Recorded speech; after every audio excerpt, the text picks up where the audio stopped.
Bernhard, es heißt, dass du eine der größten und komplexesten Transformationen der deutschen Industriegeschichte leitest. Was macht ihr denn da? Ja, wir machen eine ganze Menge. Wir sind ja ein Unternehmen, was über 200 Jahre alt ist, also eine gewachsene Struktur hat. Und nicht nur unser Unternehmen, sondern die gesamte Stahlbranche hat zwei große Herausforderungen, die gerade zur gleichen Zeit quasi bewältigt werden müssen. Und das eine ist das, was man gemeinhin als grüne Transformation versteht. Das kann man einfach damit übersetzen, dass wir den allergrößten Teil unseres Werkes im Prinzip abreißen und neu bauen müssen, weil es ein drastischer Technologiewechsel ist, aber auch ein drastischer Wechsel im Geschäftsmodell, also in alle Bereiche hineingeht und damit auch, ich sag mal, für eine gewisse Verunsicherung natürlich sorgt, weil es so viele Ebenen betrifft. Und gleichzeitig tun wir das natürlich, während wir eine Strategie umsetzen, bei uns die Strategie 2030, die es uns erlaubt, unsere Wettbewerbsfähigkeit zu stabilisieren. Wir alle wissen, dass in der jüngeren Zeit, spätestens mal seit dem Angriffskrieg Russlands auf die Ukraine, sich die Parameter in Deutschland, was Energiekosten und andere Themen angeht, aber auch in Europa verändert haben, sodass wir dann natürlich auch die vielen Krisen, die seit 2019 uns schütteln, sei es die Covid-Krise, die Speicherkrise, dann den russischen Angriffskrieg, die Lieferkettenzusammenbrüche etc. parallel noch mitmanagen müssen. Und da ist das Aufgabenfeld durchaus breit.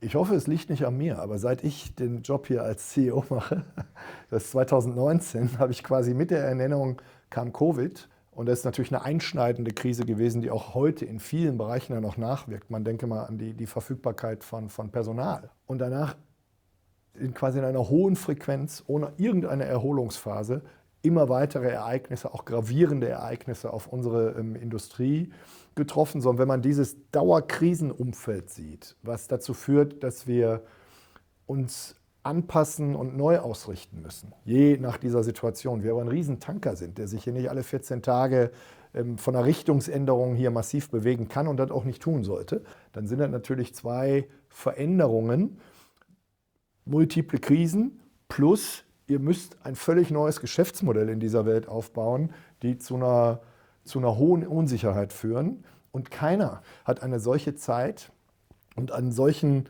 Gradienten an Veränderung jemals erlebt. Und deswegen gibt es kein Erfahrungswissen.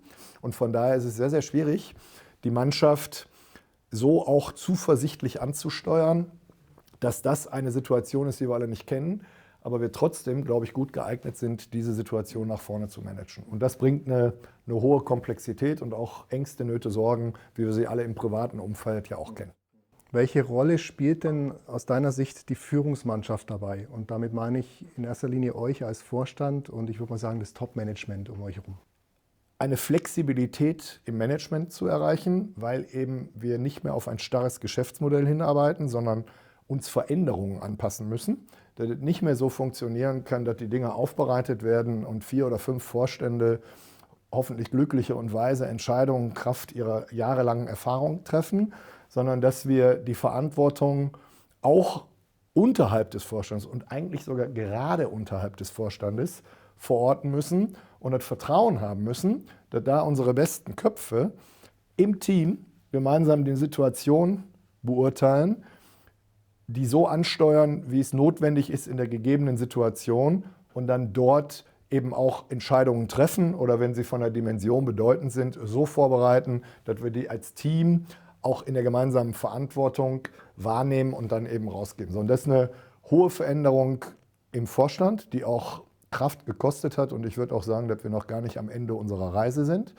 Und das ist auch eine große Veränderung für die Mannschaft, weil wir so nicht getickt haben und vor allen Dingen der Vorstand früher so nicht getickt hat.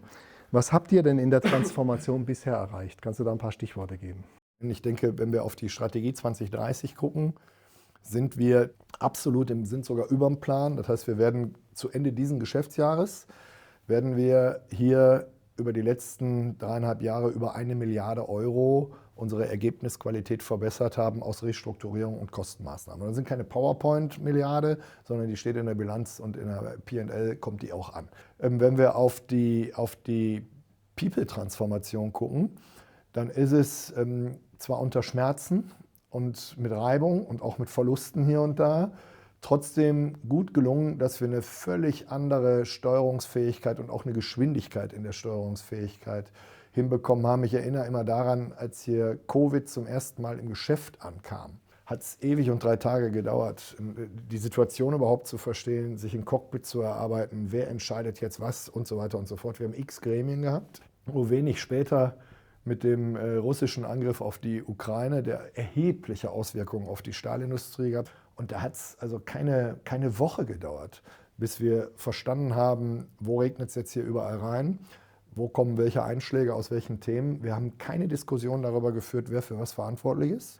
Glaube ich, ist das auch ein gutes Beispiel, so und bei der grünen Transformation. Da kann man sicher sagen, dass wir in den 3 Jahren, die wir uns jetzt mit dem Thema also intensiv beschäftigen, doch in den letzten 1,5 Jahren nochmal unser Technologiekonzept komplett verändert haben. Wir haben die Dimension der Anlage wenige Monate, bevor wir genehmigungsfähig geworden sind, nochmal verändert. Und ich glaube, das zeigt auch, dass die Mannschaft auch mit den unterschiedlichen Belastungsformen zur gleichen Zeit vernünftig und gut umgegangen ist. Sonst kann man solche Arbeitsergebnisse auch nicht erzielen.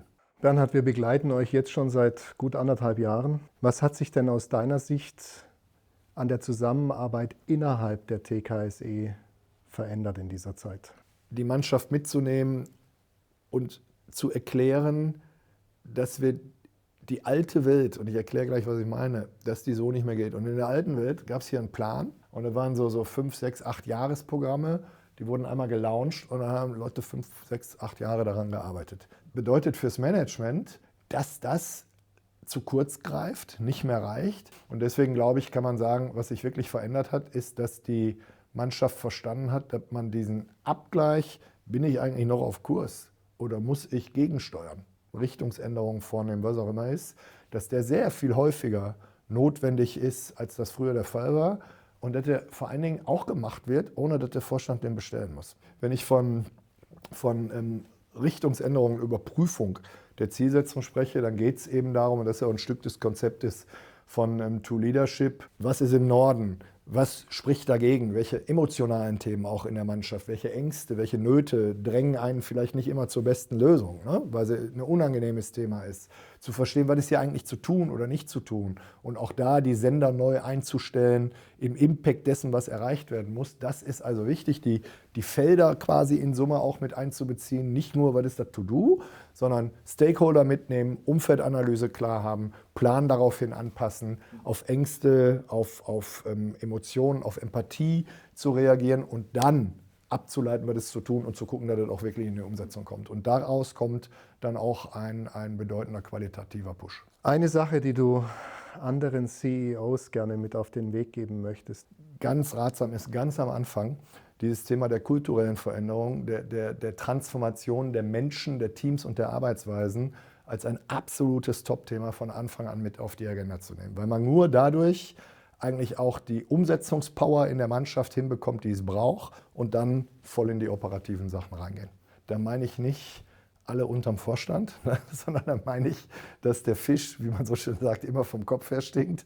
Das heißt, es ist immer gut, für jeden morgens in den Spiegel zu gucken und die Frage zu stellen, bist du Teil der Lösung oder Teil des Problems? Und ein ehrlicher Mensch kommt oft auf das Problem und selten auf die Lösung. Und deswegen ist es richtig und wichtig, dass auch der Vorstand als Vorbildfunktion der erste Grad der Veränderung ausgehen muss, damit die Mannschaft überhaupt einen Glauben daran kriegt, dass Veränderung auch in der Art und Weise, wie man zusammenarbeitet, notwendig und möglich ist. Zum Schluss die Zusammenarbeit mit To Leadership in einem Satz.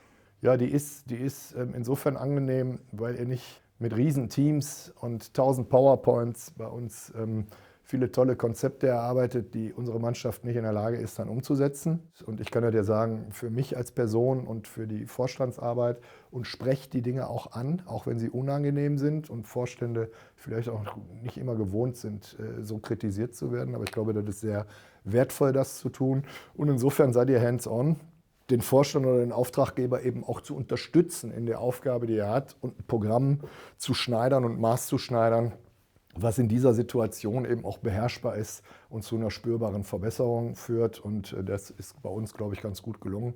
Und dafür mein herzliches Dankeschön.